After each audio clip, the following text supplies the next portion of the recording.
tous. Salut à tous et toujours en live, cette fois-ci de Disney California Adventure. Enfin, pas live, parce que bien entendu, on va pas aller streamer non plus. C'est ça. On tient à notre monnaie avec les forfaits américains. Exactement, donc là nous sommes dans Disney California Adventure, le deuxième parc de Disneyland Resort, toujours en Californie. Et derrière nous, vous l'avez très certainement remarqué, Ça n'est pas le rayon tuyau de Castorama. non, c'est l'attraction Guardians of the Galaxy Mission Breakout qui a remplacé la Tour de la Terreur, un saut dans la 4e dimension il y a quelques années maintenant. Et nous sommes là évidemment pour décortiquer cette attraction. Alors avant de commencer, un petit disclaimer s'impose. Il faut savoir que d'un point de vue très personnel, Greg et moi, nous n'aimons pas du tout cette attraction. Mais le public, lui, a répondu présent puisque l'attraction cartonne depuis son ouverture. Donc, Exactement. la grille est là heureusement pour nous rappeler à l'ordre et justement être aussi objectif que possible. Donc, c'est ce que nous allons essayer de faire tous ensemble pendant les 10 prochaines minutes. On va essayer de vous intégrer quelques photos panoramiques qu'on a pu prendre à l'intérieur de l'attraction pour essayer de vous faire votre propre avis autant que possible, même si bien entendu, il n'y a rien de mieux que de pouvoir tester soi-même une attraction. Donc nous, on a pu le faire et on va vous proposer donc du coup un 360 spécialement sur cette attraction. Et on va commencer donc avec ta partie consacrée à l'immersion. C'est parfait. Donc oui, effectivement. Alors on va tout de suite commencer par la cohérence diégétique et c'est toujours le plus important, à savoir qui nous sommes au sein de cette attraction. Nous sommes des visiteurs. Parce que nous sommes venus découvrir la collection de Tivan, le collectionneur, qui est un personnage récurrent du monde des Marvel et surtout des Gardiens de la Galaxie. Pourquoi nous sommes là? Parce que il vient d'acquérir sa dernière collection, c'est les Gardiens de la Galaxie eux-mêmes qui ont été emprisonnés et nous allons pouvoir les voir en direct. Alors comment est-ce que nous allons les rencontrer? C'est grâce à un gantry lift, une sorte d'ascenseur qui va nous permettre de nous déplacer. Et où est-ce que tout ça se passe? C'est derrière nous, dans la forteresse du collectionneur. Alors par rapport à la diégétique, effectivement, elle est bien construite, elle est cohérente. Oui. L'immersion commence à partir du moment où vous arrivez dans la file d'attente, puisque la musique change, les décors sont cohérents, et dès que nous arrivons dans le hall où nous trouvons la plupart des collections qui sont sous verre, qui sont représentées par des animatroniques, etc., l'immersion est absolue, puisque là, évidemment, la couleur, l'ambiance, la musique rappellent totalement l'univers de Tivan. Exactement. Donc, ce qui fait que la note attribuée à cette partie cohérence diégétique est très bonne, puisque elle est logique, elle est cohérente. C'est donc 2,5 sur 2, 2,5, puisque là, il n'y a pas de souci à se faire. Exactement. Ensuite, on va passer donc à la seconde partie, qui sera la partie consacrée à la narration elle-même. La narration. Donc là, c'est aussi un autre morceau. Alors, il faut savoir que c'est une narration qui est essentiellement directe, puisque dès le hall de la file d'attente, un écran géant nous explique que nous sommes les bienvenus dans la collection de Tivan et que nous allons pouvoir découvrir sa dernière acquisition, les Gardiens de la Galaxie. Petite information, effectivement, il y a un peu de transmédia vis-à-vis de la communication et de l'information, puisque à l'ouverture de cette attraction, vous pouvez retrouver sur Internet, des vidéos ont été produites avec Rocket, le personnage raton laveur, qui expliquait qu'il allait s'échapper de la forteresse et qu'il avait l'intention de sauver ses amis et qu'il allait avoir besoin de nous. Donc ça teasait un peu l'attraction et ça reprenait l'esthétisme de tout ça. Donc ce qui fait que là aussi, on a une cohérence qui est de bout en bout assurée et assumée. Oui. Et une fois que nous sommes dans le gantry lift, effectivement, rien ne dénote, puisque Rocket qui nous a dit que pendant le pré-show, il allait nous utiliser pour s'échapper de l'attraction, de la forteresse et faire évader ses amis, il le fait, et il le fait dans une bonne ambiance avec de la musique rock, puisque tout est indiqué. Donc là, pareil, il n'y a pas grand-chose à dire. Si je peux me permettre de t'interrompre juste sur ça, effectivement, pour s'échapper, il faut bien marquer de l'esprit qu'il y a tout un dramatique ou device plot qui est utilisé tout au long, c'est le fait que Rocket ne peut pas être reconnu par les systèmes de la tour pour pouvoir naviguer d'une salle à l'autre. Et donc, il a besoin de nous humains puisque nos mains sont reconnues par le système. Et on va y revenir plus tard en partie technique. Exact. Donc, pour avancer rapidement sur la partie narration, pas grand-chose à dire là-dessus. On peut simplement dire que c'est un peu con-con quand on y réfléchit un peu. C'est un peu simplet. La narration est un peu trop expédiée et finalement un peu pour les enfants. On sent que l'attraction vise un peu plus le public jeune que les adultes. Mais voilà, ça fait le café comme elle est là, on peut pas le nier, donc oui. Elle récupère 1,75 sur 2,5 parce que effectivement c'est un peu trop simple. Il n'y a plus ce côté un peu mystérieux que l'on pouvait trouver dans l'attraction qu'il avait avant. Mais bon, on va vraiment se concentrer sur Mission Breakout comme si c'était une attraction nouvelle et non Exactement. Pas comme s'il y avait la Tour de la Terreur qui venait de la remplacer. La Tour de la quoi? Voilà, effectivement. D'accord. On va pouvoir passer à la suite, et la suite ce sera donc le scope, c'est-à-dire y a-t-il un pré-show, un main show et un post-show? Alors là, effectivement, il y a effectivement le pré-show puisqu'on reprend la bibliothèque qui est devenue le bureau de Tivan avec un écran qui nous explique que nous sommes dans son bureau personnel. Grosse nouveauté de ce pré-show, un animatronique de Rocket s'échappe et vient à notre rencontre et nous parle à nous en tant que visiteurs. Donc nous sommes dans une relation immédiate et nous explique son plan. On peut malheureusement dire que la réalisation de ce pré-show peut avoir des lacunes. Surtout, pourquoi est-ce que Rocket s'adresse à nous avec des dessins d'enfants sur l'écran qu'il aurait réalisé on ne sait pas quand, à n'importe quel moment. Exactement. Surtout que, mettons-nous à la place d'un évadé 2 secondes. Le mec, le personnage, vient de s'échapper. Il a réussi à s'enfuir, ce qui est une prouesse, et il a eu le temps, pendant son échappée, de dessiner ses petits amis, d'expliquer le plan via des modèles 3D qui sont quand même bien réalistes pour nous, le public, et nous expliquer tout son plan. Donc là, il y a peut-être une petite incohérence qui fait qu'au final, c'est un peu trop une facilité scénaristique pour que les jeunes publics comprennent. Donc, on peut se reprocher ça. Alors, le main show, effectivement, ce sont les ascenseurs qui fonctionnent parfaitement bien. Nous sommes à l'intérieur. Rocket est au-dessus de nous. Et dès qu'il lance la machine, c'est le chaos absolu. Ça monte, ça descend, ça ne s'arrête jamais. On peut cependant regretter que ce soit énormément d'écrans à l'intérieur et très peu de décors physiques, puisque la seule scène qui est avec décor physique, on la voit que très peu de temps et on ne la reverra plus jamais du ride. En fait, pour ceux qui sont accoutumés à la Tour de la Terreur, on peut quand même le dire, vous savez qu'il y a 2 scènes à l'intérieur. Il y avait le corridor dans lequel on avait les hologrammes et sur lequel on commençait la chute, et la première salle qui était la salle où on se voyait dans le miroir et on disparaissait. Et ces 2 salles ont été converties. Le corridor est devenu la salle du générateur, donc c'est celui-ci qu'on ne voit qu'une seule fois. Exact. Et la salle où on se voyait en réflexion est devenue une salle avec un écran géant sur lequel on va se faire des stops 2 ou 3 fois dans le show. L'attraction a un bon main show et ça n'enlève rien. Oui. Malheureusement, est-ce qu'il y a un post-show? Je ne pense pas. Pourquoi? Parce qu'une fois que nous avons quitté le corridor et que nous nous dirigeons vers la sortie, nous nous retrouvons dans une boutique, comme dans l'ancienne Tour de la Terreur. Mais cette boutique, elle vend plein de choses qui n'ont pas forcément de rapport avec les Gardiens de la Galaxie. Et malheureusement, ça casse un peu l'ambiance que l'attraction nous avait donnée au début. On a certes la musique, mais ça, malheureusement, une musique, ça ne fait pas toute une ambiance. Et on se retrouve dans une boutique qui vend du Marvel, un peu de Disney, plein de produits qui n'ont pas forcément à voir avec l'univers de l'attraction. Donc, on ne peut pas dire que c'est vraiment un post-show. Donc, ça va faire descendre un peu la note. En soi, l'ensemble est assez cohérent, donc j'ai mis en accord avec Greg la note de 2 sur 2,5. C'est quand même pas mal. Il n'est vraiment pas mauvais. On va vraiment pas se le cacher. Clairement, par rapport à ce qu'on en pense réellement, on fait gaffe avec ces notes. On a essayé d'être objectif autant que possible. Alors maintenant, le dernier point qui est le niveau d'originalité, c'est bien ça? La production value, puisque la qualité de la production, le niveau de production. Le niveau de production. Donc, il faut savoir que l'attraction reprend les murs, les anciens trucs de la Terreur. Donc, on va occulter cette partie-là. Oubliez que vous êtes dans un grand hall, oubliez que vous êtes dans la boiler room. Prenons ce qu'il y a à l'heure actuelle. Si nous prenons le hall, il y a une très bonne production value dans le sens où nous avons des animatroniques, nous avons du son, de l'image avec un écran géant qui nous explique ce qui va se passer.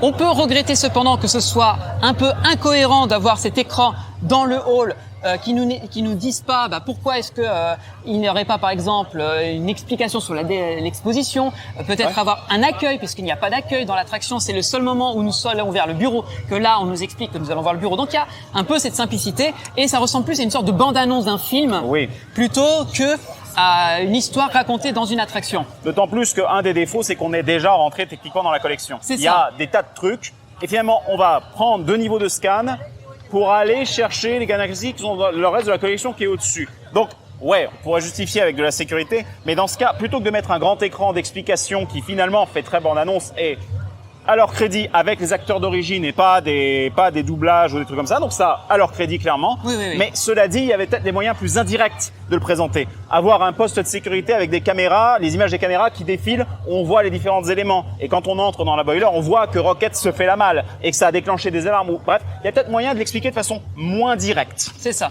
Donc, on peut noter cependant qu'il y a pas mal de caméos et de easter eggs dans cette partie, puisque nous avons Figment de l'attraction Journey to Imagination qui est dans une des cages. Nous avons le chien Cosmo qui vient du film. Nous avons Ultron qui vient de Avengers Ère d'Ultron. Et nous avons un caméo de Stan Lee dans cette vidéo qui fait une brève apparition. Donc nous avons une richesse. Le pré-show en lui-même est également un élément assez riche puisque nous avons même un petit chapeau revenu de la Tour de la Terreur qui est présenté quelque part. Nous avons des armes qui viennent de l'Hydra, donc il y a pas mal de références dans la zone et l'animatronique de Rocket est assez fluide, assez bien réalisé et a beaucoup de mouvements. Et très bien intégré aussi. On va leur dire, c'est effectivement, il joue avec les éléments de décor, il va vers l'écran, il prend un élément du décor. L'intégration est très très propre. Il joue avec le lieu. La Boiler Room, en revanche, c'est un peu différent puisque elle ne raconte pas d'éléments supplémentaires puisque c'est considéré presque comme une file d'attente à présent.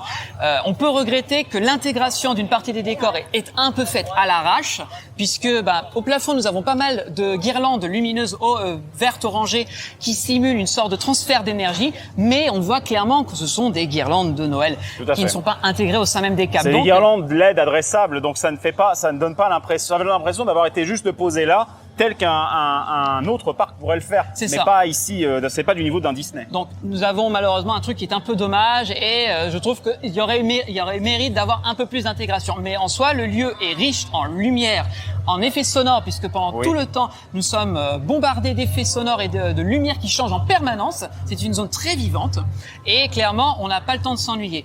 Vient ensuite l'embarquement dans le Gantry Lift qui reprend le système, comme tu l'as dit, des mains qu'on doit faire identifier, donc avec les effets de lumière qui sont plutôt jolis et qui permettent de faire participer un peu le public. Donc ça aussi, ça marche. Et vient la fin avec l'ascenseur en lui-même où il faut le reconnaître, ce n'est pas non plus mauvais puisque les scènes sont riches, elles ont beaucoup de choses à nous montrer. Mais elles sont très courtes. Donc ça passe très rapidement de l'une à l'autre. Vous avez 5-6 secondes de scène vidéo en moyenne, avec un gag en général, un gag majeur avec un effet aléatoire parce que les séquences de chute dépendent de la cage dans laquelle vous vous trouvez. Apparemment, ce n'est pas vraiment aléatoire si je me trompe pas. Il y a en fait 6 séquences qui sont réparties sur les différents l'ascenseur. Donc la probabilité d'avoir la même est assez faible. Donc c'est un peu le côté aléatoire. Donc voilà, je vais avancer rapidement. On en arrive au couloir de sortie ce qui est pas mal. Il y a un petit gag sur l'employé du mois qui est un peu rigolo et enfin c'est la boutique. Donc cette partie-là n'est pas non plus très mauvaise. Donc tu vas me dire si j'ai le bon numéro. Oui, j'avais mis 2 points. Effectivement, c'est bien ça. C'est ce que j'ai aussi. Ou alors nos deux impressions ont foiré, mais donc normalement c'est bon. On est raccord. Donc 2 points. Au final, c'est pas d'un point de vue donc créatif, ce n'est pas mauvais. On peut regretter quelques facilités vu qu'ils l'ont fait rapidement, mais en 3 mois à peine. 3 mois à peine, sachant que l'attraction a continué à être ouverte jusqu'au dernier moment, donc ce n'est pas mauvais. On peut regretter cependant peut-être des facilités à droite et à gauche qui auraient permis d'avoir un peu plus de détails. Maintenant, je vais laisser la parole à Greg pour tout ce qui est technique et technologique. Exactement. En fait, on va pas avoir énormément de choses à dire parce que déjà sur la partie originalité, donc qui est le premier point, le premier des 4 points qu'on consacre aux aspects un peu plus techniques, déjà là on est clairement sur un truc où on reprend l'univers existant de Marvel qui a été mis en place dans Avengers, Infinity War ou peut-être même avant, si je ne me trompe pas. Les Gardiens de la Galaxie, Voilà, avec les Gardiens de la Galaxie, avec Tivan, le collectionneur, on connaît les personnages, la forteresse, certes, le bâtiment est nouveau, est inédit, mais tout le reste, tout le setup, on l'avait déjà, on voit cette même forteresse de l'intérieur avec les cages en lévitation et tout. Donc, il n'y a pas vraiment d'innovation de ce côté-là. Donc là, 1 point pour cette partie. Ensuite, sur la partie technologique en elle-même, il n'y a pas d'évolution technologique majeure. C'est-à-dire qu'en réalité, on est toujours sur les systèmes Hyperfall qui étaient là sur la Tour de la Terreur, puisqu'encore une fois, en 3 mois, ils vont pas aller changer le système en lui-même. La sécurité aurait pas apprécié. Là-dessus, valide pas. De 2, il y a des écrans audio-vidéo synchronisés. C'est quelque chose qu'on avait moins sur la Tour de la Terreur. On a tout de même une technologie, on a quand même dû faire un second tour pour s'en assurer. On a une technique qu'il y a sur Ratatouille et sur Spider-Man The Ride à Universal, qui est ce qu'on appelle le squinching, c'est-à-dire le fait d'avoir la vidéo 3D qui est affichée à l'écran, la vidéo qui est affichée tient compte de la position dans laquelle vous êtes. C'est-à-dire que si vous avez un objet qui se trouve à cet endroit, la vidéo va vous montrer les mouvements. Et c'est très important dans la mesure où la cage d'ascenseur, enfin l'ascenseur en lui-même n'arrête pas de bouger pour amplifier ce truc-là. Et effectivement, cet élément renforce un peu l'impression de profondeur en lui-même. Donc c'est un plus, on a quand même dû vérifier parce qu'il me semblait que sur le premier coup ça ne marchait pas, mais il n'y a pas de raison que ça ne marche pas sur l'un et pas sur l'autre. Ils n'ont pas fait 2 versions. Donc clairement ça c'est bien. Et techniquement parlant, ça va lui donner une note... on n'a pas grand-chose de plus. En réalité, il y a quoi niveau technologique? Je veux dire, on lui donne 1. On lui donne 1 pour le coup pour cette partie-là, parce que effectivement, avec ces éléments-là, on se retrouve là. Ensuite, sur la partie qualité en elle-même.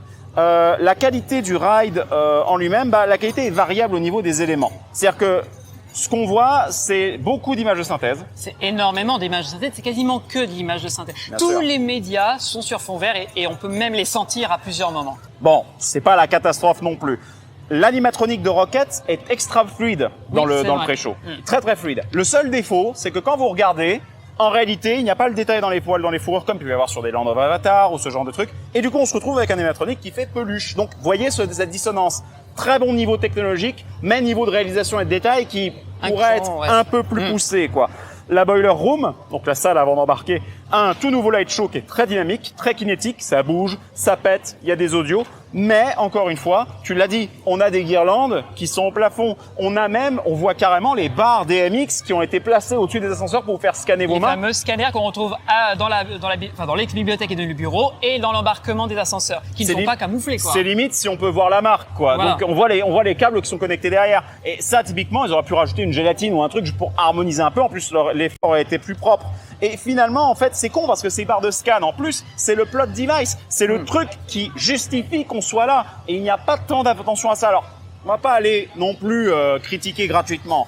Ça marche. Il y a des animations, les gens reconnaissent, ils lèvent les mains, ça fonctionne. Mais on voit que ça a été rushé. On voit que il n'y a pas eu l'attention aux détails. Peut-être n'ont-ils pas eu le temps de le faire. En tout cas, ça nous fait lui donner la note de 1 sur ce point-là, de la qualité de la réalisation. Clairement, il y avait vraiment mieux à faire. C'est sûr, c'est complètement sûr. Alors, il va nous rester un dernier élément, ce qui est le camouflage technologique. Alors là, je crois que ça va faire mal. Bah oui, parce qu'on y revient. C'est-à-dire, déjà, le camouflage technologique, on vient de le dire avec les barres LED, avec les guirlandes, avec les éléments, les projecteurs, bien sûr, sur la TOTS étaient plus ou moins camouflés. Là, ils sont pas du tout camouflés. Les haut-parleurs sont laissés tels quels. Pendant Monsters After Dark, on a carrément les spots DMX en plus rajoutés. Donc, vraiment, il n'y a pas de volonté de camoufler.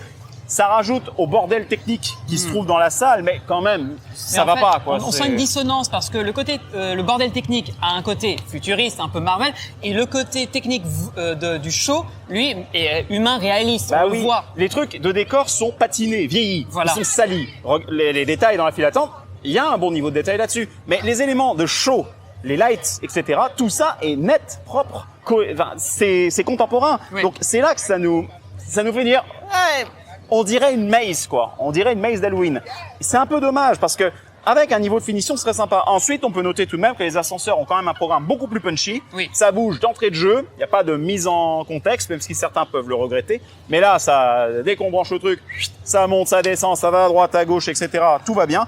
Beaucoup plus de mouvement. La synchro avec la musique peut faire le café vis-à-vis de certaines personnes. Et donc ça, pour nous, quand même, le camouflage, merde, c'est quand même important, quoi, pour une attraction Disney. Donc ça nous donne une note qui est mauvaise, on va pas se cacher, de 0,5. Le camouflage, là, non, franchement, sérieusement, non. Et finalement, donc on a une note finale, donc je réajuste par rapport au point, voilà. Donc on a une note finale sur cette attraction qu'on estime à 11,75 sur 20. C'est encore une bonne note, puisque je vous rappelle qu'on a quand même une grille qui est assez strict sur pas mal de points. Certains nous ont déjà dit oui, mais il y a peut-être des choses que vous devriez mettre en bonus. Ouais, mais on n'aimerait pas avoir une note non plus des attractions qui puissent avoir potentiellement 22 sur 20. Ça ne veut rien dire. Ça n'a pas de sens. Donc pour nous, vraiment déjà des excellentes attractions commencent à 15 sur 20.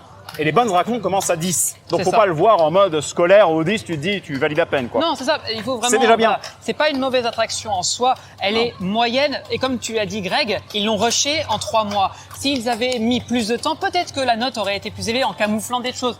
En soi, voilà. L'attraction n'est pas une mauvaise chose en soi. Elle plaît au public, ce qui est le plus important. C'est le plus important. Elle a peut-être, on met des guillemets, peut-être des chances de finir copier à Walt Disney Studios à Paris un jour avec l'extension de Marvel. Mais pour l'instant, c'est pas d'actu, mais peut-être un jour. Peut-être un jour. Et maintenant, voilà, vous voyez derrière nous, il y a un peu de monde. Alors, et pourtant, c'est une journée calme dans le parc, mais l'attraction affiche un temps raisonnable de 15 minutes d'attente, alors que la plupart montent à même pas 5 minutes. Écoute, je pense qu'on a tout dit sur cette attraction. On voulait la faire parce qu'effectivement, c'est un petit peu la légende urbaine pour les studios. On ne sait pas si elle viendra pas. Donc, au moins, comme ça, on espère que ça vous donnera quelques éléments, quelques petites clés de lecture. Et pour ceux qui ont eu l'occasion de la faire ici en Californie, n'hésitez pas à lâcher un commentaire en dessous pour qu'on lance de la discussion. Et retrouvez-nous bien sûr sur tous nos réseaux sociaux. On est sur Facebook, sur Twitter, sur Instagram, Puissance Park. Vous pouvez également écouter le podcast qui sort régulièrement sur toutes vos plateformes de streaming préférées et même sur YouTube. En attendant, Greg, merci d'avoir analysé avec moi la tour. Merci à toi, Ben. On se retrouve très vite pour un prochain 360 et à très vite. Ciao.